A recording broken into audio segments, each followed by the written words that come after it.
Well, thank you so much for that kind introduction, and thanks so much for having me here today to interview Amber Rudd. And thanks as well for such a great turnout. I mean, it's a real honour for me to be associated with the Fawcett Society. I was a special advisor in government working for Harriet Harman, and I helped draft the Equality Act. So all the things about sort of women's representation, the gender pay gap, these are subjects so close to my heart. And it's so great to have an organisation like the Fawcett Society, which is genuinely cross-party. It's not about political point scoring, but it talks about these incredibly important gendered issues. So can we have a big round of applause for all the team at the Fawcett Society? And I love the board meetings because it's great just to have a big whinge. Sometimes you just need, don't you? Sometimes you just need to get into a big old whinge. And can we have a big round of applause for Amber Rudd, who's with us here today? And I'm delighted that Amber's here because I think the point that Sam makes is so important. So we know that there's been this big churn at this election of women standing down from the Conservative Party and from the Labour Party as well. The Labour Party has been shedding a lot of women MPs. And I think it's really important for us to have a conversation with Amber about what's going on. But also, I don't want this to be a council of despair because we still have to try really hard to encourage women to stand as politicians. And I don't want this kind of all the negativity to put people off because, my God, our politics needs all the talent and wisdom it possibly can get right now. Am I right, ladies? Am I right? And there's a really interesting YouGov poll which came out this morning. So it said that of the general public, only 19% of the general public would want to be an MP. And when they broke it down, 27% of men said they would consider being an MP, and only 11% of women said they would consider being an MP. So we've got a really big way to go till we hit our kind of 50-50 target. So Amber, just kind of, I suppose let's start at the beginning. What made you think, I just don't want to do this anymore? Because you, arguably, you had got to the sort of top of your game. You had been in the cabinet not once, but twice. You were leading an incredibly important department, DWP, germane to public policy. What made you think, I just can't do this anymore? Well, thank you, and a huge pleasure to be here at the Fawcett Society, who I have long admired. And people say to me, well, what are you going to do now? And I thought I'd fill my diary with interesting things like being here. So for me, it wasn't the abuse. I mean, the abuse is important and it's material and it does put people off. And when I go round talking to young people at schools and at colleges, a lot of the young women there, but also the young men, say to me, how can you bear it? Because they've made the terrible mistake of looking at my Twitter feed. And the abuse is significant and it can be undermining, but it is not the reason why I've stepped down. I found I could get used to it without being, I felt diminished by it, by engaging with it in a way that allowed me to get my voice out, but not to feel buried by the nastiness that is also a part of social media. For me, I had to resign and leave. Some people say you've retired, and I go, no, I've resigned. I've resigned because I don't love Brexit. And although in my role as a cabinet minister formally, I was quite prepared and tried very hard with my cabinet colleagues to deliver on a Brexit that I thought worked for the economy. I find that in this Conservative cabinet, you have to love Brexit. And I knew that I couldn't go door to door and say, it's going to be great. And because that's not how I feel about Brexit. I acknowledge the fact that we are trying to deliver it, but I knew I couldn't go out and say things I don't believe in about the very positive things that will happen as a result of leaving the European Union. So once that point had arrived in my head, it accelerated quite quickly. And it was quite last minute for me because you're right, I'd done well, I felt the top of my game, and I was really enjoying the work I was doing at DWP, rather to my surprise. Yep. I had discovered after a number of years where the levers are in a department where you could actually make an impact. And I was really reluctant to leave a department where I thought I was doing some really life-changing things for the good for people in our communities. But it became clear to me that I couldn't go ahead and support the Prime Minister in loving Brexit, basically. You basically couldn't fake it, which I think as feminists we can all agree is very, very, very, very important. It's absolutely right. And collective responsibility is quite tough like that. And was there a particular moment where you just thought in your head something snapped and you thought, I can't do this anymore? I mean, I think when we spoke to you, I interviewed you a while ago for the Evening Standard, you said that one of the things was that the amount of money that you saw going into no-deal planning when you thought about where it could be better spent was quite frustrating to you. Yes, it was the single-mindedness, which some people would think is a good thing, but I didn't take that approach to delivering on Brexit, which meant sort of any price, any cost. And I was seeing all these, up to £6 billion was put aside, some of which has already been spent for preparing for a no-deal Brexit. And I was very jealous of that money, which I would much rather have had in my department for doing positive things for people's lives. So that was very upsetting. But it was also the approach to some of my colleagues. And when 21 of my colleagues had the whip withdrawn, was the sort of tipping point for me. But it absolutely wasn't the only thing, but it was like, a knife going to the edge of the table and finally falling over. It was the final thing for me, that the party was being broken up in this way, and that the Conservative Party that I believed in and wanted to be part of and am still a member of was making it a bad place for people who had a different view on Europe.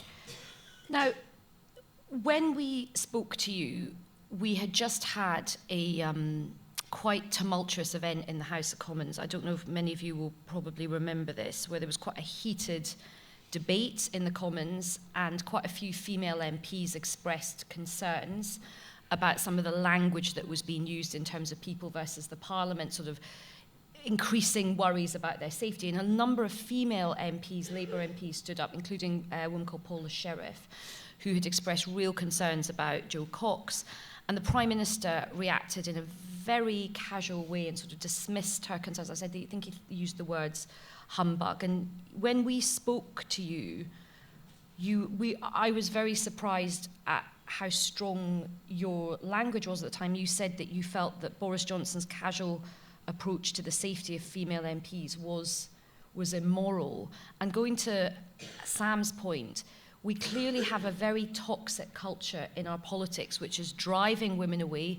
It's putting women off going in.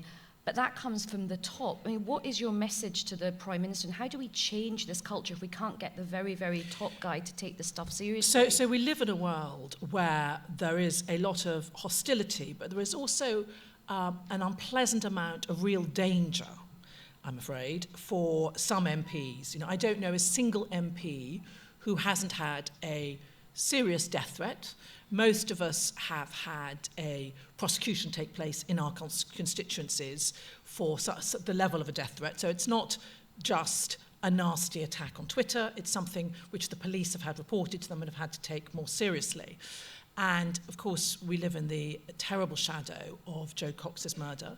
But there have been a number of other very serious attempts of conspiracies against particularly women MPs. I'm thinking particularly of 2 women Labour MPs. And this is the undercurrent to the very toxic far right that we've seen in terms of terrorist attacks, which the government has now changed its approach to, which was put in place when I was Home Secretary.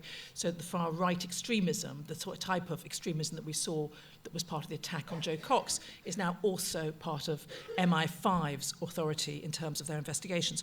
So there's a very serious undertone of real threat against MPs, which culminated in the Jo Cox murder. So it is my view that when you layer on top of that the additional nastiness that is evident all the time on social media, that I would like to see from the top a much more healing approach to our representatives. So a Prime Minister, I think, should be trying to heal people and talking positively about MPs rather than blaming MPs for something and continuing to stoke it up, because the haters will feed on that stoking up. And I would much rather see a government leader trying to bring people together with healing conversations rather than hating.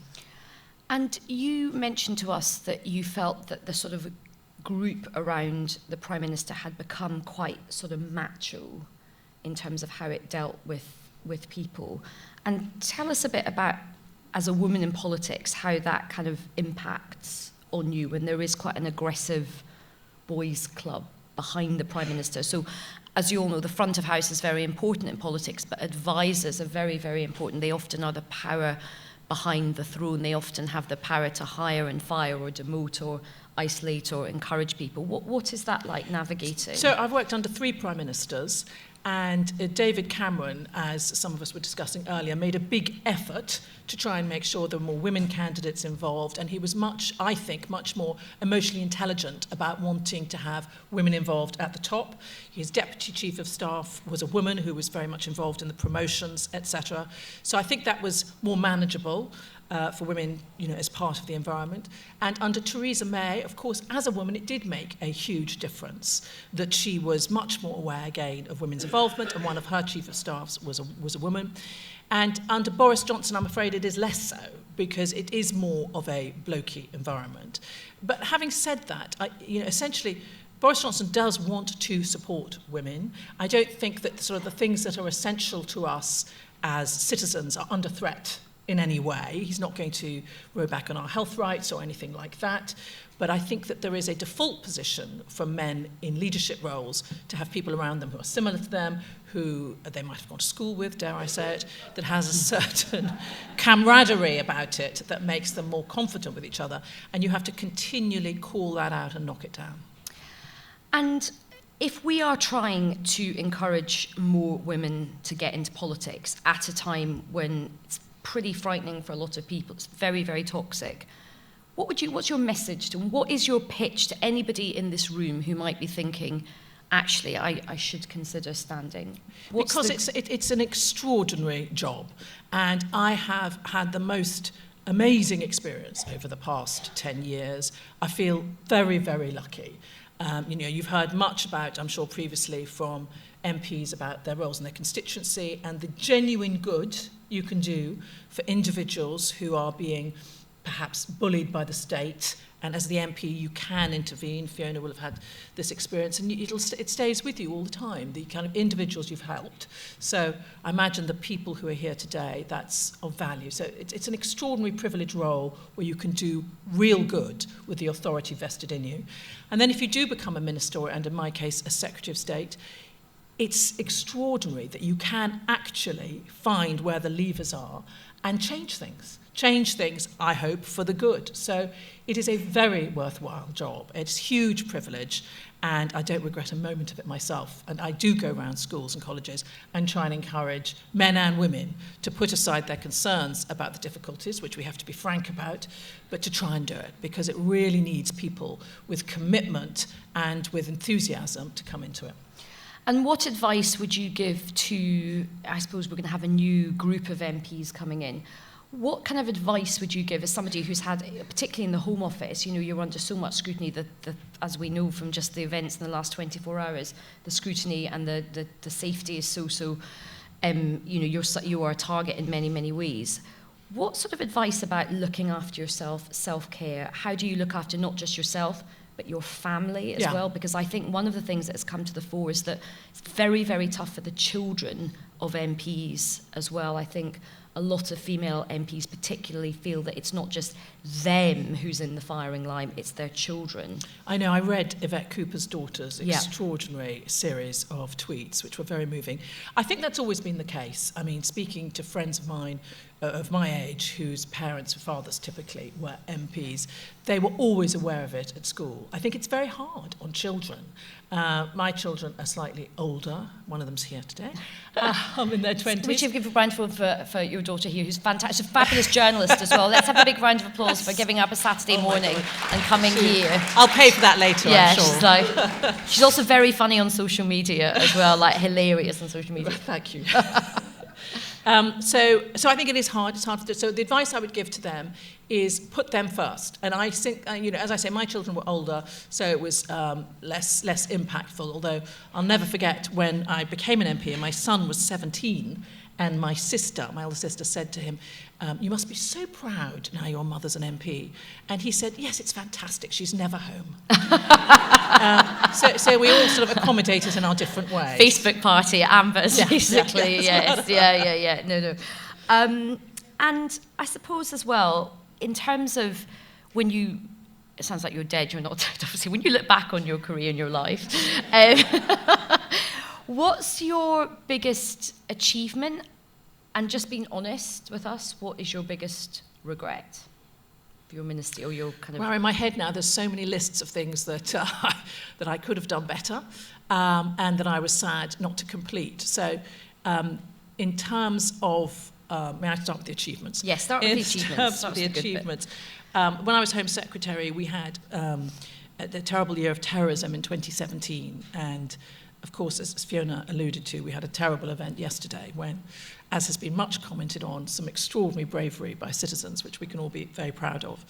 But I put together a coalition of internet companies, the big five internet companies, social media companies, Facebook, to unite in forming something called the Global Internet Forum Against Terrorism, which is still going, which is led by one of them. Each year they have a rotating chair, and they have to take the material that creates terrorism, the radicalizing material that led to some of the terrorist action and the bomb-making instructions is now almost impossible to access on the normal internet, which is great. So I'm very proud of that I'm proud that the UK led on that as a lasting example, I believe, of keeping us safe and addressing the real challenges we have as government of how to influence changes of behaviour when changes of behaviour are taking place so fast over social media. And it's my view that governments all over the world are struggling to address this, and how we regulate the big social media companies, etc., is going to be one of the most important live issues over the next generation, really. But on this particular aspect, on making sure that the terrorist material was taken offline, the UK played an important leadership role, and I was at the front of that. So I'm proud of that. I think that it's very straightforward for me to say that the bit that I was most unhappy with, that I was shocked by, was the outcome of the Windrush events, really, that led to my resignation. And I didn't see it coming. When I didn't see it coming, I mean that these events were being reported on, and I didn't see it as a pattern that there was a clearly systemic problem in how these cases were being handled, that they were coming up at all. And then it sort of, from a personal point of view, I failed in that instead of being able to solve it, which I thought I could, I put in place some changes to the assessment procedure and went round trying to address the fact that this should never have happened and what we were going to do in future. I wanted to see it through, but then I made a mistake at a select committee based on evidence I was given by the Home Office, etc., which meant I had to resign. And that period was very difficult for me to handle, but I find that slightly self-indulgent to say, because I'm very conscious that the difficulties were of a different proportion to the people who were affected by it. And when you look back at the whole way the hostile environment kind of started and then grew, I mean, obviously that was under your predecessor, Theresa May. Do you think that she has regrets about how, because, for many of us in this room, and actually I've had so many people say to me, even now, the Windrush scandal is still, the kind of tail end of it is still continuing. There is still a huge amount of pressure on people. There are still so many cases. There's so much confusion about the sort of system. Do you think that, I suppose, even the moderates in your party look back and think that was a really, really terrible, terrible thing to have done? I think that the country as a whole is confused about how it wants to handle what the best results are for people who are here illegally, and how to make sure that we don't encourage more people to come here illegally. I mean, the legislation we have at the moment makes it difficult for people who are here illegally to be able to access the same support as people who are here legally. And that has been in place for years. I mean, that predates Theresa May by some distance. And, previous governments had accelerated that.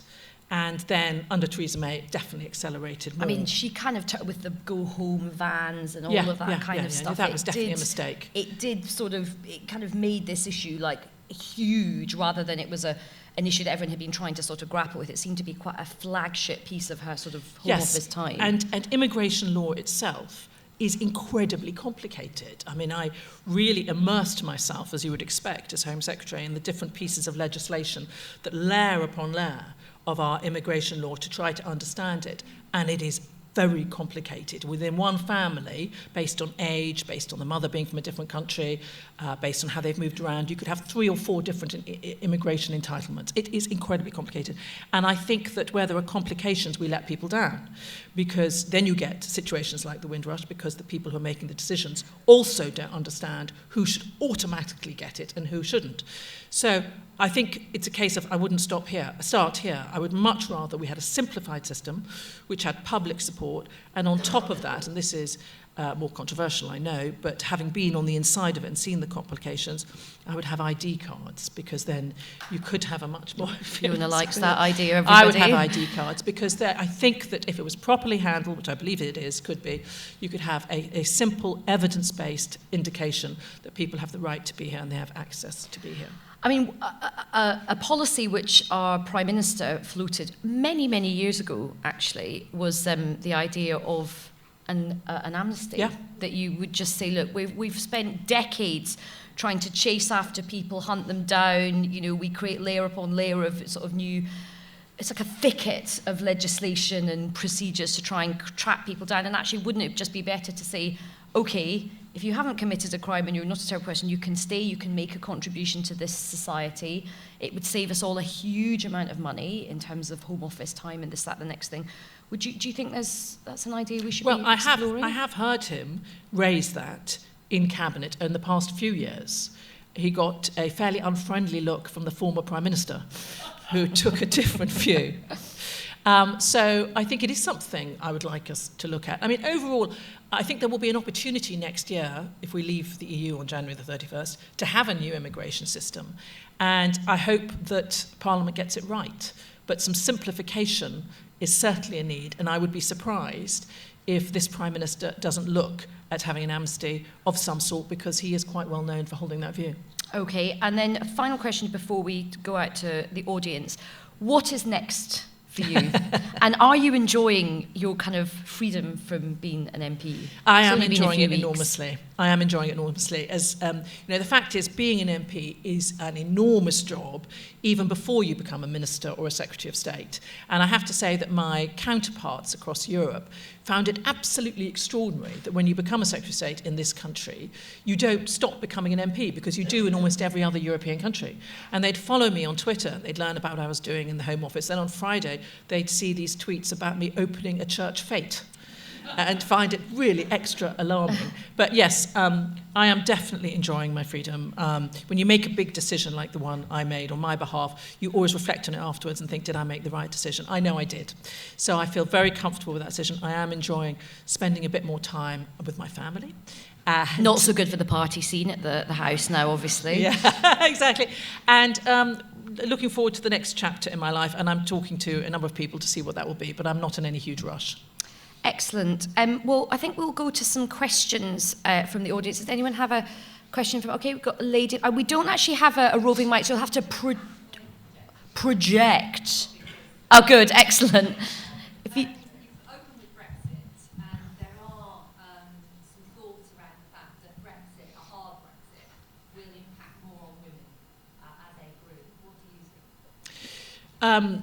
I think that there are many challenges that Brexit will bring. And in terms of it impacting more on women, I imagine that's because so many women are in part-time jobs and there's a concern about the economy.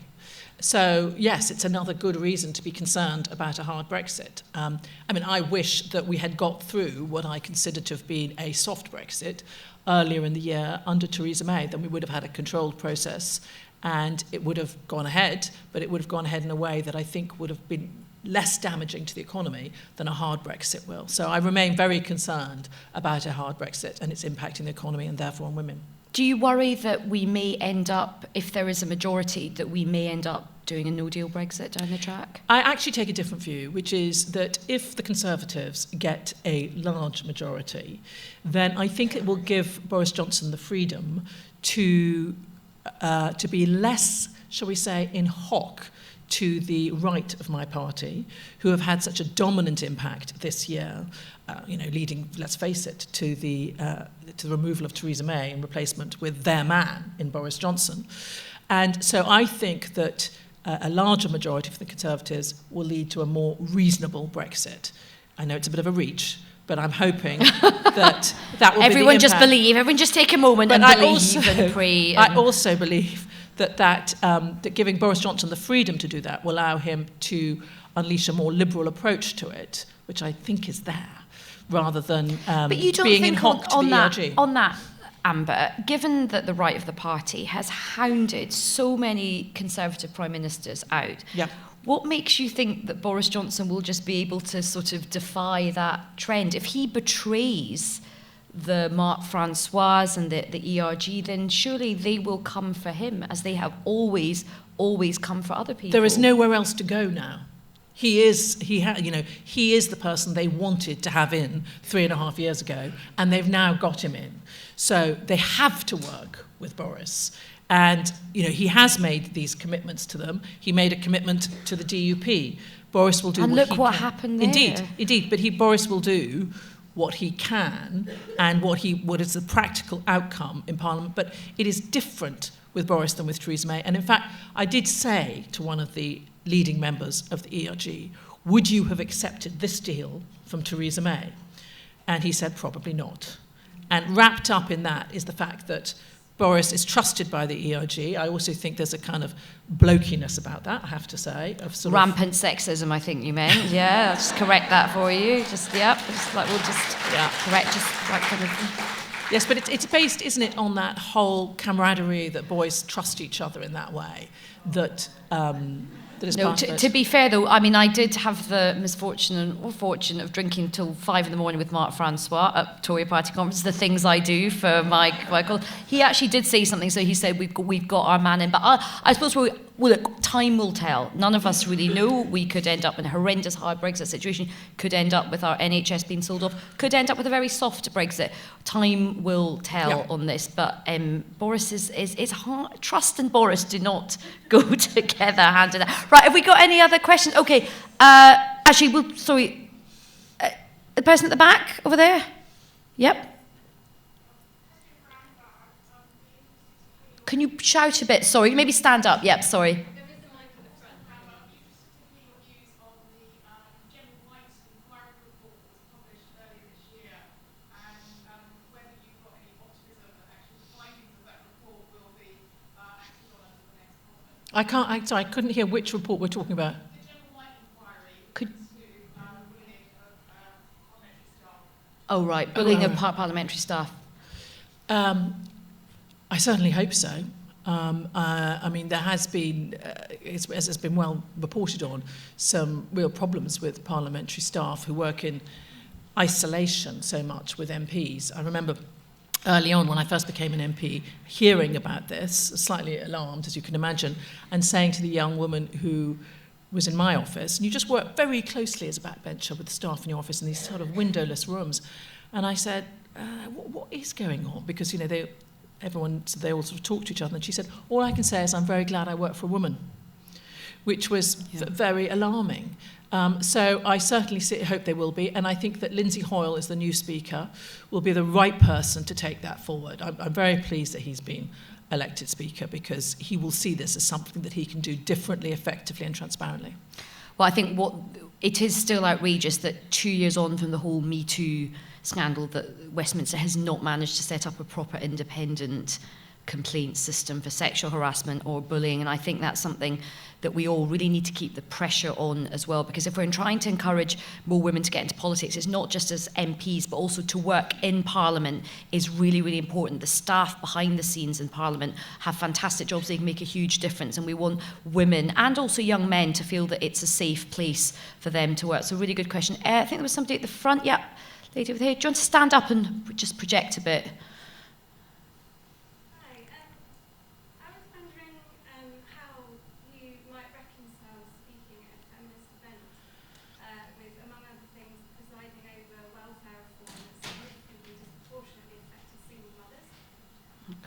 Yeah.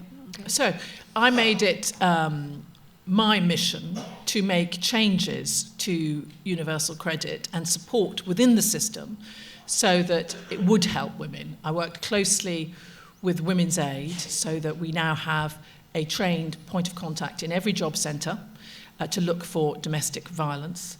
I put in place certain changes that I think are important for supporting women. The application form now for universal credit has a default in it which sort of jogs people to realise that the main recipient for a family should be the woman. So I reconcile it by saying I went through all elements that I was working on at DWP to really audit them in my mind for how it would work for women, particularly the most disadvantaged women. We now have universal credit. It is the way that people access their benefits. It is misleading of anybody to say, why don't we just cancel universal credit? It is the benefit system we have. But there is room for improvement. And that's why I found myself surprisingly sorry to leave DWP when actually there are so many opportunities for improving it towards women. Just a final word on it, if I may, because I'm pretty clear it has a mixed reputation. I was talking to a woman the other day who works at Citizens Advice Bureau, and she was giving me a hard time about universal credit and the difficulties. And I said, but do you think it's better than what it replaced? Oh, yes, she said, much better. Now, back to the problems. I mean, it is an improvement from what it does replace, but there is much more we can do with it. I mean, one of the issues that does come up a lot is, and except, you've not been the Prime Minister for the whole time of having a Conservative administration coalition to begin with. But when you look at organisations like the Women's Budget Group, who've done the analysis in the House of Commons Library, the weight of cuts have disproportionately over time, particularly with austerity, have definitely fallen hardest on women in terms of women's wages getting squeezed, women using public services, women working in public services, women often being the biggest recipient of benefits. Do you think that Theresa May, who wore that T-shirt famously that said, "This is what a feminist looks like," do you think she and others, and indeed yourself, look back at the record of austerity and sort of think we should have done better on women?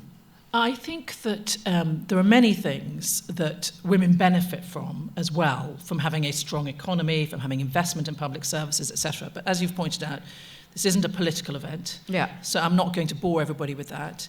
But I feel very certain that the reason I am a Conservative is not despite being a feminist, but because I'm a feminist. People, I'm sure, have a completely different view of that. But I think it's also a mistake for women to attack each other for not being feminist enough. We have different political parties. You can't say that one political party represents women better than the other. The women have different political views. And there is a kind of, as Fiona will acknowledge, I'm sure, there is a kind of friendliness and support within Parliament amongst women, which is important. And so I think to define one party as being anti-women and another not is misleading and doesn't do any benefit for making sure that women get involved in politics, whatever the party. And having been at the top of these very important departments, one of the things in the Equality Act was that policy should have a gender impact assessment, and that is, I think, good for whoever party is in power. Do you think that was adhered to? Do you think that should be adhered to more? Do you think that more should be done on that across every single department?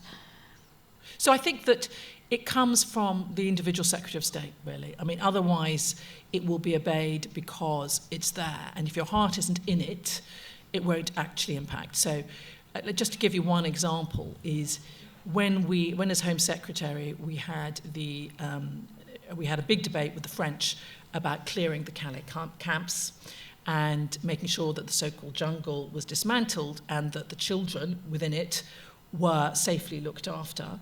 I negotiated with my French counterpart, and we were very concerned because the French went in with quite heavy-handed, but in fact they did manage to disband the camp and bus the children in different places and look after people. And we agreed to take a certain number of children from there. And I said to my staff, we're going to take the girls first. And they said, oh no, you can't do that. Under the Equalities Act, you can't just say you're going to take the girls first. So, right, okay, what can we do? And finally, after interrogating them, I got to the end of it, which is that we could take the most vulnerable first. And of course, that was the women. And we had all these young girls, particularly there was a group of girls from Ethiopia who were clearly being trafficked for sex. And so we got them out first. But you have to really want to do this, and you have to think about it, which is why you have to have more women in Parliament. Yeah, absolutely. And which is why absolutely. Harriet Harman, if I may pay credit to her, did so much for women's working lives when she was in Parliament. And it's a very clear example of you won't get women's lives taken seriously unless you have women in Parliament and unless you have women at the top jobs thinking about it. Yeah, absolutely. I think we just got time for... How much time have we got left, Sam? But I thought we'll take a couple of questions. So I'll just try and take all of you quickly, but if you just be very short with your question and we'll try and do them together. You, lady in the front? Very quick. If you project, you stand up and, yeah. I've just published a book about this exact subject, and it's been about a dozen MPs, unfortunately not able to get to you, but many of them have said that we need all women shortlists to get to 50-50. The Civil Society itself says it's going to be another 80-90 years to get to 50-50. Do you think we need all women shortlists? Okay, Owen Shortlist, great question. Lady at the back, yep. Do you think the financial barrier to entry into politics affects the kind of representation that we have, and particularly women Yep.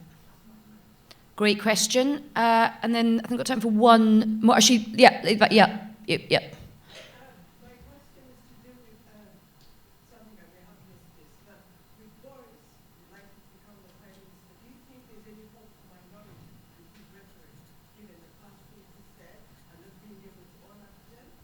Okay. I couldn't quite hear that. It was one. about minorities. It was if Boris Johnson becomes Prime Minister, what is the message to minorities given the things that he's said? So we've got all women shortlists, financial barriers to becoming an Big MP, subjects. and minorities. So, all women shortlists, I hope not. I mean, I'm holding out against all women shortlists. I do have a slight concern that, not that the women in the Labour Party aren't, for God's sake, just as good or not as the Conservative ones, but that you don't embed cultural change if you do it by all women shortlists. I'm sure you've thought about that, and I look forward to reading your book. But I see the Labour Party having just as much trouble with getting women taken seriously at the top. And perhaps, not having had two female prime ministers, that there is a slight theme there.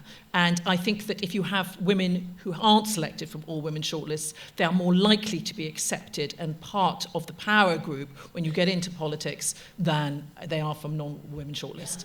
But I don't know. I know that my Labour friends always say to me, but it works. And I'm like, of course it works, because there's all women shortlist. But I think that instinctively I want as few as possible all women outcomes, because I feel it's a sort of admission of defeat. But I may yet be persuaded.